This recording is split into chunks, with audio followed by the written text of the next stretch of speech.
오늘 말씀은 신앙인가 종교인가라는 제목으로 말씀을 나누고자 합니다. 우리는 종종 종교적인 것을 신앙으로 착각하는 경우가 간혹가다 있는 것 같습니다. 이러한 착각은 극히 종교적일수록 더욱 수준 높은 신앙인 것으로 오해하게 만들어 버리지요. 그러므로 참된 신앙의 길을 가기 위해서 꼭 필요한 것은 신앙과 종교적인 것을 구분할 줄 알아야 하는 것이죠. 만약 이 점을 소홀하게 여긴다면 신앙이 아닌 것을 신앙으로 여기며 스스로 속고 살아가는 인생이 되어버리고 맙니다. 이것은 하나님을 믿고 신앙생활을 하고 천국을 말하는 우리에게 있어서 참으로도 심각하고 중대한 문제라고 할 수 있는 것이죠. 종교와 신앙에는 엄격한 차이가 있습니다. 그 중에서도 대표적이고 분명한 차이는 종교는 종교적 행위를 하는 자신의 행위에 의미를 두는 반면 신앙은 자신의 행위에 전혀 의미를 두지 않는 것이죠. 예를 들어서 종교는 자신이 신 앞에 나와서 예배를 드렸거나 기도를 했을 때에 그러한 자신의 행위로 인하여서 신이 기뻐하고 복을 주시거나 자신을 도와주실 것을 믿는 것입니다. 하지만 신앙은 자신이 무슨 행위를 했든 상관없이 하나님이 도우시고 일하실 것임을 믿는 것이죠. 여러분, 냉정하게 한번 생각해 보시기 바랍니다. 여러분의 행위를 부정한다라고만 생각하지 마시고 과연 불교나 다른 종교를 믿는 사람들이 자신의 신에게 어떻게 무엇을 위해 다가가고 있는지 한번 생각해 보시기 바랍니다. 세상의 모든 종교는 분명 자신의 행위를 근거로 해서 신에게 다가갑니다. 신 앞에 이런 행위를 했으니까 신이 나에게 복을 준다라는 사고방식을 가지지 않은 종교가 없는 것이죠. 인간이 왜 이러한 종교성이 있는 것인지 죄짓고 타락한 인간에게서 나타나는 현상을 한번 생각해 보면 우리는 알 수 있습니다.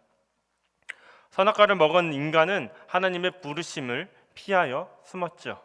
이유는 벗었기 때문에 하나님을 만나기가 두렵다라는 것입니다.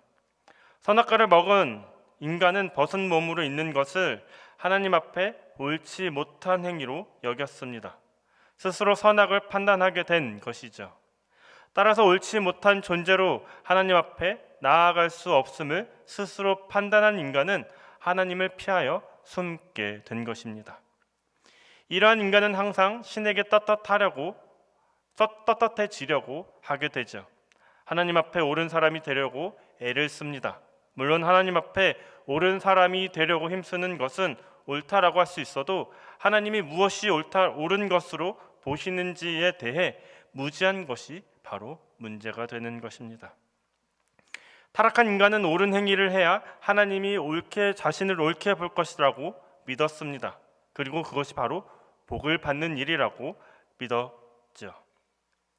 이런 잘못된 믿음에서 보여지는 것이 과연 무엇이겠습니까? 옳다고 믿는 행위를 하기 위해 애를 쓰지 않겠습니까?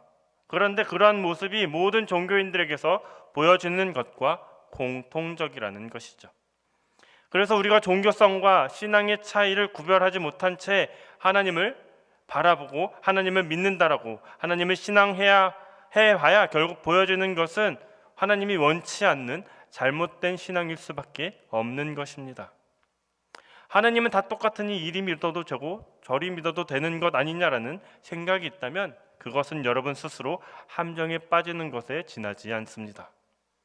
그것이 곧 사단이 여러분들을 유혹하는 것이죠. 이리 믿어도 되고 저리 믿어도 된다면 무엇 때문에 하나님이 구약의 이스라엘에게 선지자를 보내셔서 그토록 책망하시고 심판하시는 것일까요? 우상을 섬긴 것은 그렇다 해도 열심히 제사 드리고 제물을 바친 것에 대해까지 책망하신 이유는 무엇일까요? 그것을 보면 분명히 하나님께서 기뻐하시는 신앙은 따로 있음을 우리는 알 수 있습니다. 그것을 말씀으로 가르침 받고 배우고 깨달아서 우리의 신앙을 고쳐가는 것이 바로 지금 우리에게 필요한 것이겠죠. 이것을 위해서 하나님은 말씀을 남겨놓으셨습니다.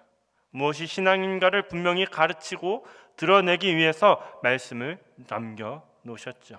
오늘 본문은 사울이라는 한 사람을 세워서 무엇이 신앙인지 신앙이 아닌 종교성이며 무엇이 신앙인가를 구분하여 가르쳐주고 있는 본문 말씀입니다. 오늘 본문 앞의 내용을 보면 이스라엘은 블레셋과의 전쟁을 앞두고 있는 상황이죠. 그런데 이 전쟁은 처음부터 무엇인가 싱거운 느낌을 주고 있는 것 같습니다. 그것은 블레셋이 이스라엘의 철공을 없애는 정책을 편 것으로 인하여서 이스라엘의 무기라고는 사울과 요나단이 가지고 있는 칼과 창이 전부였기 때문이죠. 더군다나 군사들도 블레셋에 비하면 전쟁이라고 할 수 없을 만큼 터무니없이 작은 숫자입니다. 세상의 상식과 이치를 가지고 계산해 본다면 누구라고 할지라도 승률 제로라고 말할 수밖에 없는 싸움인 것이죠. 일찌감치 항복하고 목숨이라도 건지는 것이 현명하다라고 판단할지도 모릅니다. 전쟁은 힘과 힘의 대결이기 때문이죠. 그리고 수와 수의 대결입니다. 현대전처럼 과학화된 무기로 싸우는 것이라면 수보다는 무기의 질이 승패가 결정된다라고 할 수도 있을 것입니다. 하지만 이스라엘의 경우에는 무기의 질에서나 군사의 수에 있어서 그 어느 것에서도 형편없는 수준에 있었습니다. 그런데 이 싸움에 요나단이 등장합니다.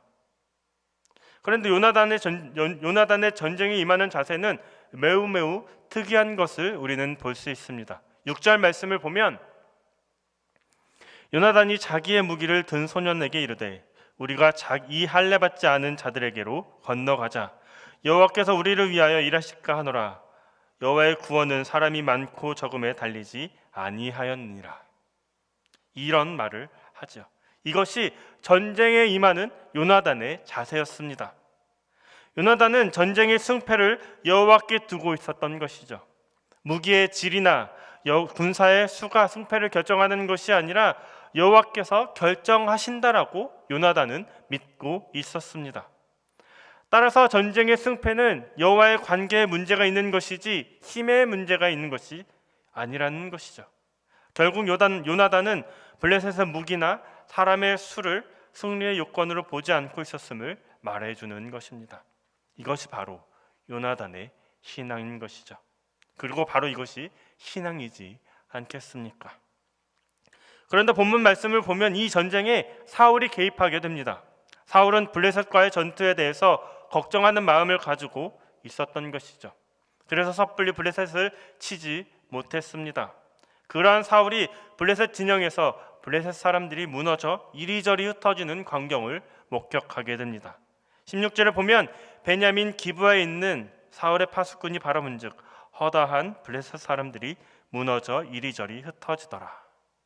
그리고 사울은 자기 쪽에서 누가 나갔는지 점호해 보도록 지시합니다. 사울이 이러한 지시를 내리는 것은 아마 블레셋 사람에게서 일어나고 있는 이 일이 자기들 쪽에서 누군가가 가서 일으킨 일이 아닌가 생각해서 그가 누구인지 알아보기 위한 것이 아닌가 생각됩니다. 18절에 보면 사울은 요나단과 그의 병기든 자가 없어졌다라는 말을 듣고 아이야에게 하나님의 궤를 가져오라고 지시합니다. 이 부분에 대해서는 성서 신학자들 사이에서 논란이 굉장히 많은데요. 왜냐하면 당시 이스라엘 하나님의 궤는 기랏 여아림이라는 곳에 있었고 다윗이 궤를 예루살렘으로 가져오기까지 계속 있었다라고 가정하고 있기 때문이죠. 그리고 70인역에는 하나님의 궤가 아니라 에봇으로 기록되어 있음을 언급하면서 사울은 아이야에게서 궤가 아니라 에봇을 가져오도록 지시했다라고 주장하기도 합니다. 또한 하나님의 궤에 대해 가져오라는 어투를 사용하지 않는다는 점에 들어서 궤가 아니라 에봇이었다라고 말하기도 하지만 상황이 어쨌든 간에 그리고 그것이 에봇이었든 하나님의 궤였든 상관없이 바울은 그것을 가져오라는 의도에 우리는 중점을 두어야 합니다. 사울이 하나님의 궤를 가져오라고 한 것은 하나님의 뜻을 알아보기 위한 것이었습니다. 아들인 요나단이 그곳에 가 있기에 염려하는 마음도 있었을 것이고 또 블레셋이 혼란해진 것을 보면서 이스라엘이 승리할 수도 있지 않을까라는 그런 것들을 알고 싶어하는 마음이 있었을 것이라고 생각할 수도 있습니다. 어쨌든 사울은 하나님의 인도와 도움을 구할 생각으로 하나님의 궤를 가져오라고 지시한 것이죠. 그러나 19절 말씀을 보면 사울의 마음이 바뀐 것을 우리는 볼 수 있습니다. 19절에서 20절 다 같이 한번 읽어보도록 하겠습니다. 시작. 사울이 제사장에게 말할 때에 블레셋 사람들의 진영에 소동이 점점 더한지라. 사울이 제사장에게 이르되 내 손을 거두라 하고 사울과 그와 함께한 모든 백성이 모여 전장에 가서 본즉 블레셋 사람들이 각각 칼로 자기 동무들을 침으로 크게 혼란하였더라. 갑자기 사울이 제사장에게 손을 거두라라고 말하는 것은 하나님의 인도를 구할 필요가 없어졌음을 의미하는 것이죠. 그 이유는 블레셋 사람들에게 일어난 혼란이 더욱더 커졌기 때문입니다.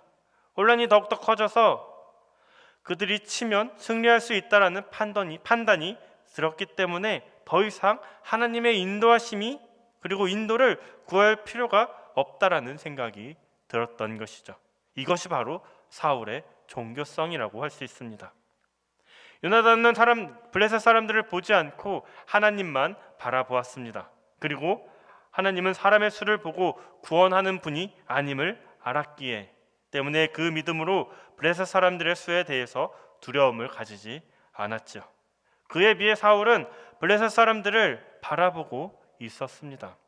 처음에는 두려워서 감히 블레셋 사람들과 전투할 마음도 가지지 못하더니 블레셋 사람들에게 혼란이 일어나자 그것을 보고 이를 이길 수 있겠다라는 희망이 들게 된 것이죠. 그래서 하나님의 인도와 도움을 구하기 위해 하나님의 궤를 가져오라고 지시했었던 것입니다. 사울은 사무엘이 늦게 왔을 때 자신이 직접 나서서 제사를 드린 적이 있습니다. 13장 9절에서 10절 말씀을 보면 사울이 이르되 번제와 화목제물을 이리로 가져오라 하여 번제를 드렸더니 번제 드리기를 마치자 사무엘이 온지라. 사울이 나가 맞음에 무난하매. 그때 사울은 사무엘에게 하나님의 은혜를 구하기 위해서 부득이 제사를 드리게 되었다라는 이야기를 하게 되죠. 이것을 보면 사울은 하나님 앞에서 행하는 어떠한 의식을 의존하고 이용하는 종교적인 사람임을 우리는 알 수 있습니다. 무슨 문제가 있을 때 의식을 통해서 하나님의 도움을 구하고자 하는 것이죠. 오늘 본문 말씀의 내용도 바로 그러한 사울의 모습을 보여주고 있습니다.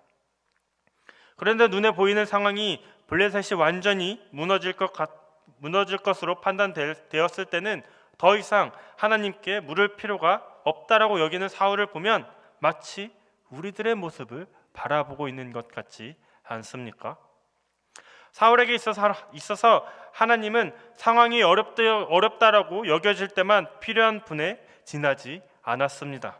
그리고 자신들의 힘으로 가능한 일에 대해서는 하나님을 전혀 필요치 않은 것처럼 보입니다. 그렇다면 우리는 어떻습니까? 평소에는 하나님의 도우심을 구하지 않고 하나님이 어떤 분이신가에 대해서 잊고 살다가 어떤 문제가 생길 때에 하나님을 필요로 하면서 하나님의 도우심을 구하기 위해 뭔가 종교적인 행위를 만들어내는 식으로 살아가고 있진 않습니까? 하나님의 도움과 인도하심을 구하다가도 상황이 자신의 힘으로 충분히 해결될 수 있을 것으로 판단될 때는 다시 하나님을 필요치 않은 태도로 되돌아가지는 않습니까? 이것이 바로 신을 이용하려고만 하는 종교에 지나지 않습니다. 신앙과 종교의 차이가 무엇인가를 요나단과 사울을 통해서 깊이 생각해 보시기 바랍니다. 사실 우리는 요나단과 같은 신앙으로 살아간다라고 말하기가 부끄럽다라고 할 수가 있습니다. 우리의 판단은 언제나 눈에 보이는 상황에 따라 변하고 변했기 때문이죠. 그러나 요나단의 신앙은 눈에 보이는 상황에 따라 변하는 것이 아니라 어떠한 상황 속에서도 하나님이 누구신가를 굳게 믿고 의지했던 것을 볼 수 있습니다. 보이는 상황보다는 보이지 않는 하나님에 대한 믿음으로 살았죠. 이러한 신앙을 가진 사람은 자신의 행위에 대해서도 다른 의미를 두지 않게 됩니다. 예배하고 기도하는 행위가 하나님의 도움과 인도하심을 이끌어내는 수단이 되지 못한다는 사실을 알고 있기 때문이죠. 하나님은 그러한 행위를 보시고 자신에게 다가오시고 도우시는 분이 아님을 알기에 어떠한 행위에서도 의의 의미를 두지 않게 되는 것입니다. 그렇다고 해서 예배나 기도 같은 행위를 무시한다는 것은 아닙니다. 하나님은 우리의 마음을 보신다라는 것을 알기 때문에 그러한 행위를 수단으로 삼지 않는다라는 것이죠. 신앙이 있는 사람들은 예배를 드렸으니까 하나님이 나에게 복을 내려주겠지라는 생각을 하는 것이 아니라 예배를 드려도 여전히 나는 부족한 사람이다라는 것을 고백하며 매일매일 살아가는 것이죠. 죄인된 자신은 무엇을 해도 죄인일 뿐이지 결코 자신의 행위로 의인이 되거나 그것이 우리의 구원이 되지 않음을 아는 것입니다. 그래서 항상 하나님 앞에서 부족한 자로 죄인으로 나오게 되는 것이죠. 이것이 신앙에 있는 자에게서만 볼 수 있는 겸손입니다. 문제가 있을 때는 기도하다가 문제가 해결됐을 때는 기도할 필요성을 느끼지 않는 이것이 곧 신앙이 아닌 종교를 가진 자에게서 보여주는 모습입니다. 문제가 없기 때문에 신을 찾을 필요성을 느끼지 않는다는 것은 하나님 앞에서 자신이 어떤 자로 살아가야 하는가에 대해 전혀 마음을 두지 않는다라는 증거이죠. 우리가 하나님 앞에서 어떠한 자로 살아가야 하는가를 생각한다면 기도하지 않을 수 없습니다. 항상 부족한 자신의 모습을 바라보게 되고 상황과 형편이 문제가 아니라 바로 내 자신이 문제임을 깨닫기 때문에 자연히 하나님을 찾게 되는 것이죠. 14장 14절에 보면 이렇게 이야기합니다. 지금은 왕의 나라가 길지 못할 것이라 여호와께서 왕에게 명령하신 바를 왕이 지키지 아니하였으므로 여호와께서 그의 마음에 맞는 사람을 구하여 여호와께서 그의 백성의 지도자로 삼으셨느니라라고 이야기하죠. 자기 멋대로 제사를 지낸 사울에게 사무엘이 한 말입니다. 사울은 하나님의 마음에 맞지 않는 사람이었습니다. 사울은 하나님의 말씀을 의지하고 살아가는 것보다 어떤 의식과 행위를 의지하는 사람이었기 때문이죠. 제사를 드려야 은혜를 받는다라는 사고방식 자체가 하나님의 마음에 합하지 않습니다.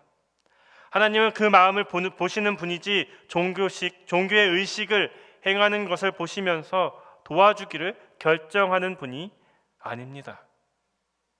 신앙인가 종교인가 이것은 우리에게 있어 매우 중대한 문제입니다.